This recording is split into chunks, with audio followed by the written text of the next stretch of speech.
Hello friends, అందరికీ నమస్కారం.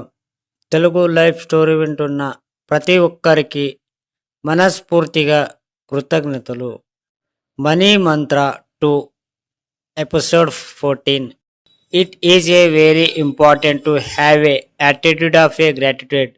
కృతజ్ఞత భావంతో ఉండడం అత్యంత కీలకం. మీరు దీని పట్ల కృతజ్ఞత కలిగి ఉన్నారు అనేది ముందుగా నిర్ణయించుకోండి.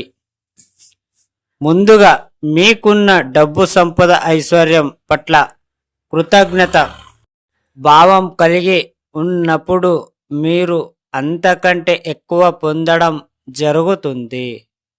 అలాగే మీ పరిసరాల పట్ల, మీ సంబంధిత వ్యక్తుల పట్ల, మీకు కావాల్సిన అవసరాలను సమకూర్చే వారి పట్ల, మీ పని మనుషుల పట్ల, ఇలా ప్రతి దగ్గర మీరు కృతజ్ఞతను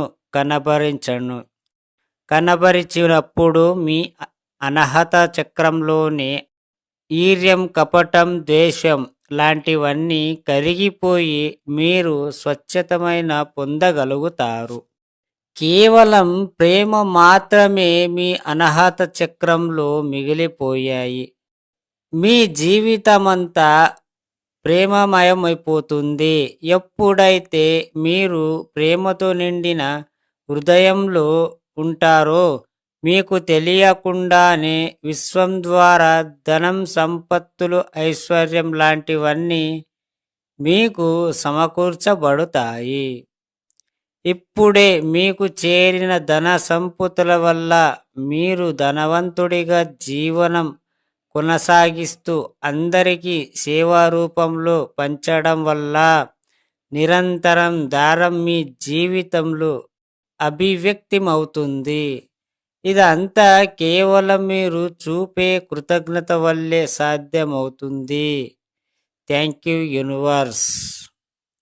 మీరు అన్నీ ప్రతి ఒక్కటి, ఏ పని అయినా సరే, మిమ్మల్ని హెల్ప్ చేసినప్పుడు కానీ, మీ మాట విన్నప్పుడు కానీ, ఎవరికైనా సరే రెస్పెక్ట్ అనేది ఇవ్వాలి, కృతజ్ఞతలు అనేది చెప్పాలి. మీరు రోజుకి కనీసం 100 సార్లన కృతజ్ఞతలు చెప్పే అలవాటు చేసుకోండి.